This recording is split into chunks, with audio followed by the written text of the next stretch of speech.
Bismillahirrahmanirrahim. Alhamdulillahirabbil alamin. Allahumma shalli ala Muhammad wa ala ali Muhammad. Assalamualaikum warahmatullahi wabarakatuh. Halo teman-teman, apa kabar? Mudah-mudahan teman-teman selalu dalam lindungan Allah Subhanahu wa taala. Amin ya rabbal alamin. Alhamdulillah, kali ini aku akan sharing pengalaman sholawat dari teman-teman kita. Tapi sebelumnya buat teman-teman yang belum subscribe, jangan lupa di subscribe dulu biar aku makin semangat bikin videonya. Dan buat teman-teman yang punya testimoni sholawat, langsung aja kirimkan ke nomor yang ini. Buat teman-teman yang punya Instagram ataupun TikTok, langsung aja ya follow Instagram dan TikTok aku. Dan buat yang mau beli buku aku, jangan pernah lelah dan nikmati setiap sholawat, itu harganya cuma 55.000. Teman-teman bisa langsung datang ke Gramedia ya, atau teman-teman bisa hubungin admin juga sih, masih ada sisa beberapa pieces lagi ya ke nomor ini. Oh ya teman-teman, buat teman-teman yang pada bingung pengen punya tasbih digital yang bagus, harganya yang terjangkau dan awet, teman-teman bisa belinya di mm.official1 nih. Ini ya, yang suka pada nanya, ini aku kasih lihat yang warna pink seperti ini Swarovski-nya tuh, dan ini ada inisialnya MA, Meliza Arnelia, terus ada lafaz Allahnya juga, cantik banget ya teman-teman. Ini insya Allah awet ya teman-teman ya, aku juga makainya udah berbulan-bulan nih teman-teman, udah sekitaran 4 bulanan ya aku pakai semua tasbihnya dari mm.official1. Nah, untuk motif yang lainnya teman-teman bisa lihat di sini nih, lucu-lucu banget. Harganya tuh kalau nggak salah sekitar 70 ribuan, tapi biasanya suka ada diskon-diskon. Teman-teman langsung aja follow ke Instagramnya mm.official1, atau teman-teman bisa ke Shopee-nya, atau bisa hubungin ke WhatsApp-nya ya. Insya Allah awet banget. Ini kalau yang biasanya nih untuk yang sebagus ini, yang premium kayak gini kan, Swarovski-nya premium, ini bisa sampai ratusan ribu loh teman-teman. Dan ini harganya murah banget, cuman sekitar 70 ribuan aja tuh. Langsung aja ya ke mm.official1. Langsung aja aku bacain. Ini yang pertama dari Mbak siapa nih ya? Mbak AF ya. Assalamualaikum Mbak Mel, perkenalkan nama saya AF, saya TKW Hongkong. Selamat pagi Mbak Mel, salam kenal ya. Saya nggak sengaja buka YouTube, aku cari supaya dipermudah melunasi hutang dengan bersolawat. Terus setiap aku buka YouTube, lama-lama lihat Mbak Mel, aku buka dan sering aku nonton, aku ikuti cara-cara Mbak Mel. Alhamdulillah Mbak, sedikit-dikit masalahku bisa jalani dengan ikhlas yang tadinya aku udah putus asa. Alhamdulillah Mbak, saking banyak masalahku sampai 5 bulan aku nggak datang bulan. Dan akhirnya Mbak, semenjak aku sering sholawat, aku pasrah, semoga Allah masih ngasih aku untuk haid pas ikutin saran sholawatnya Mbak Mel. Aku dikasih haid Mbak, alhamdulillah. Padahal aku sholawat paling banyak 1000 kali. Kemudian mbaknya ngirim testimoni lagi. Assalamualaikum Mbak Mel. Waalaikumsalam, saya Mbak AF TKW Hongkong. Alhamdulillah Mbak Mel, selama aku bersolawat kadang 1000, kadang 500, aku hari ini ada keajaiban. Aku terharu, kepengen nangis kayak nggak percaya. Aku transfer ke pondok anak saya mengaji, aku transfer 900.000, tapi pas nyampe jadi 1.160.000. Aku bengong nggak percaya. Ya Allah, bener-bener Mbak Mel, setiap aku lihat YouTube-nya Mbak Mel, aku dua keajaiban yang saya dapatkan. Aku selalu melewati kesulitan-kesulitan yang aku alami walaupun aku belum lunas hutangku. Ini jumlah uangnya dikasih lihat ya, 1.160.000, Masya Allah. Mungkin ini kali ya perbedaan apa gimana, atau ada kenaikan dolar mungkin ya, kenaikan dolar mungkin ya Mbak ya, aku nggak tahu ya. Cuman apapun itu semua atas kehendak Allah, terjadi atas izin Allah, dan Masya Allah dahsyat banget ya. Lanjut. Ya Allah Mbak Mel, minta doanya supaya aku bisa melewati kesulitanku dan cepat pulang ke Indonesia. Amin amin, insya Allah ya Mbak. Selama Mbak yakin sama Allah, terus bersolawat, benerin sholat, insya Allah nanti bisa segera kembali ke Indonesia. Bantu doa ya teman-teman ya. Lanjut, aku akan bacain testimoni yang kedua. Ini dari Mbak R di Jatim ya. Assalamualaikum warahmatullahi wabarakatuh. Waalaikumsalam. Kak Mel, masih ingat aku ya? Aku mau kasih tes ini, tapi mungkin tesnya nggak yang wah banget. Tapi aku tetap bersyukur, semua karena Allah. Bahkan nafas yang aku rasakan saat ini juga karena Allah. Kak Mel, ingat ya, aku yang punya penghasilan 13 jutaan dan setiap bulan buat bayar hutang dan lain-lain paling sisa 3 juta. Tapi aku malah curhat ke Mbak Mel, ngeluh, dan setiap malam aku selalu bingung kenapa sisanya cuma 3 juta. Terus semenjak itu aku sholat berusaha gak ketinggalan satupun, tapi sering ketinggalan subuh kak. Terus aku baca Yasin dan Waqiah, ini baru dapat 16 hari, tapi sholawat gak kurang dari 5.000. Hampir tiap hari 10.000, kadang 11.000, tapi ada di satu hari aku repot banget jadi cuma 2.000. Pertama aku rasain setelah sholawat aku kayak yang tenang dan gak gelisah. Terus aku berpikir, iya kenapa aku gak bersyukur masih sisa 3 juta. Padahal di luar sana banyak orang yang kerjanya cuma dapat 500, 700, dan akhirnya aku mulai bersyukur sekarang. Bahkan bulan ini pengeluaran sangat banyak dan hanya sisa 1 juta. Tapi entah kenapa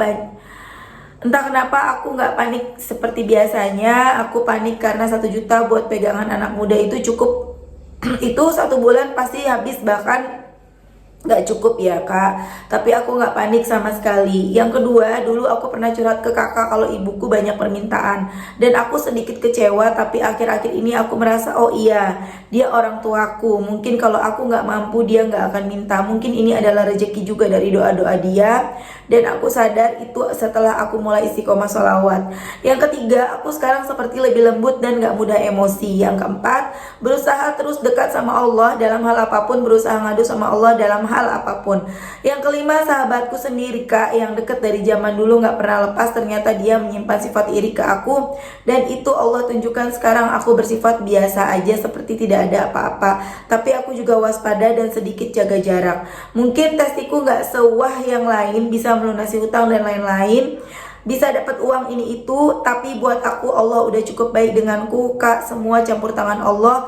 Apapun hal kecil yang Allah kasih itu buat aku bersyukur kak, sangat bersyukur. Kak Mel, aku punya target Agustus bisa melunasi hutang 50 juta. Aku selalu istiqomah, mungkin aku mampu mencicil, tapi aku pengen segera keluar dari riba.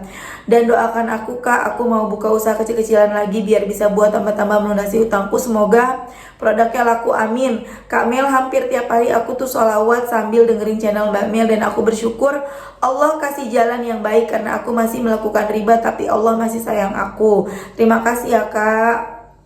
Masya Allah ya teman-teman, itu tadi testimoni dari Mbak R di Jati. Memang Mbak R ini pernah kasih testimoni ya, beliau yang di usia yang masih sangat muda udah bisa punya penghasilan 13 juta rupiah per bulan dari hasil usaha. Jadi si Mbak R ini punya usaha, tapi Mbak R ini agak kecewa sama mamanya karena mamanya tuh selalu meminta gitu, maksudnya pengen mobil, pengen renov rumah, pengen ini, pengen itu, dan harus gitu ya. Jadi agak kecewa karena sisa uang dari penghasilan beliau setiap bulannya itu cuma sekitar 3 juta.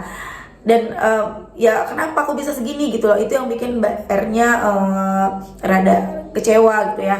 Dan di situ teman-teman jadi poin ya, ketika orang tua kita banyak meminta ini dan itu gitu ya, kita ingat lagi teman-teman, kita mampu. Ketika kita masih mampu, alhamdulillah. Daripada kita orang tua minta terus kitanya nggak punya sama sekali, nah itu yang berat ya.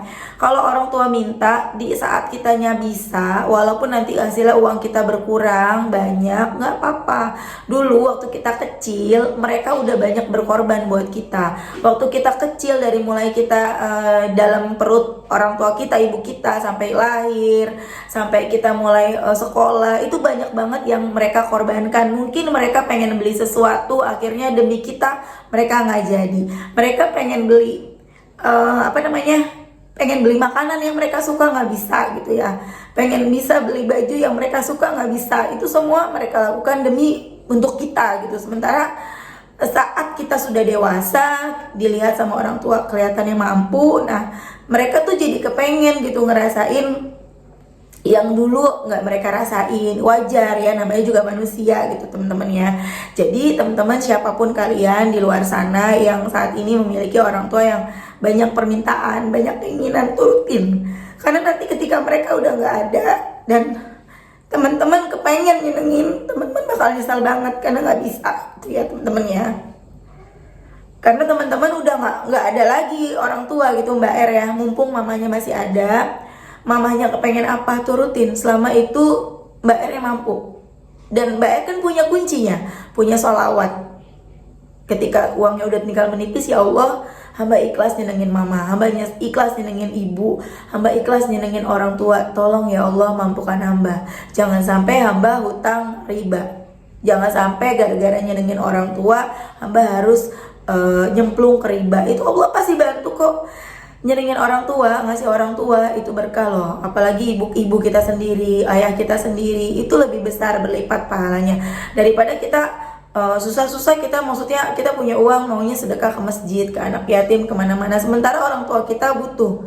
Jadi utamakan dulu keluarga kita, baru kita kasih ke yang lain-lain gitu ya. Masya Allah banget ya teman-teman. Jadi memang benar sih, banyak mbak siapa nih tadi, Mbak R mesti banyak-banyak bersyukur, karena di luar sana ada yang udah punya anak, punya cicilan rumah, penghasilannya cuma 3 juta, sementara pengeluarannya 5 juta. Itu yang ngeri ya.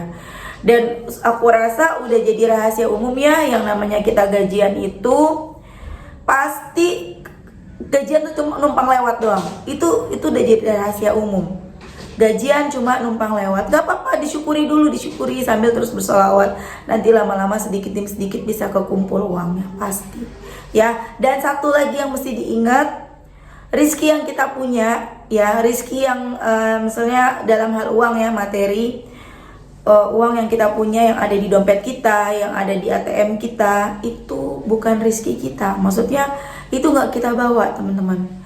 Justru yang menjadi rizki kita adalah apa yang kita keluarkan, apa yang kita sedekahkan buat orang tua, buat saudara, buat orang yang membutuhkan. Justru itu tabungan kita di akhirat nanti. Itu yang bakal nolongin kita, yang bakal nyelamatin kita. Tapi apa yang kita simpan sekarang, yang ada di ATM, yang ada di dompet, di tabungan, itu nggak kita bawa sama sekali teman-teman. Kalau amit-amit nih sekarang kita tiba-tiba meninggal dunia, yang ada di ATM itu nggak ada gunanya lagi, yang ada di dompet kita tuh nggak ada gunanya lagi, bahkan handphone yang kita punya ini tuh udah nggak ada gunanya lagi. Yang sangat-sangat berguna adalah apa yang udah kita keluarkan dengan ikhlas untuk orang-orang yang membutuhkan, untuk orang tua terutama, untuk keluarga kita. Apapun yang udah kita keluarkan, itulah rezeki kita yang sebenarnya. Jadi buat siapapun teman-teman, ayo jangan hitung-hitungan, terutama kepada orang tua. Kasih apa yang kita punya, kasih selagi kita mampu, kasih. Oke teman-teman, terima kasih udah nonton. Mudah-mudahan bermanfaat dan jadi motivasi buat teman-teman. Semoga utang-utang kalian segera lunas, utangnya Mbak R lunas, tadi juga utang-utangnya Mbak AF ya, Mbak IF apa F, siapa namanya tadi yang pertama yang dari Hongkong ya, lunas dan bisa segera kembali ke Indonesia. Amin. Dan bisa berkumpul dengan keluarga. Satu kuncinya, jangan pernah lelah bersolawat, karena di situ ada nikmat, di setiap solawat kita. Suatu hari nanti kita akan sampai pada apa yang kita inginkan. Mudah-mudahan nggak cuma di dunia tapi juga di akhirat. Amin. Assalamualaikum warahmatullahi wabarakatuh.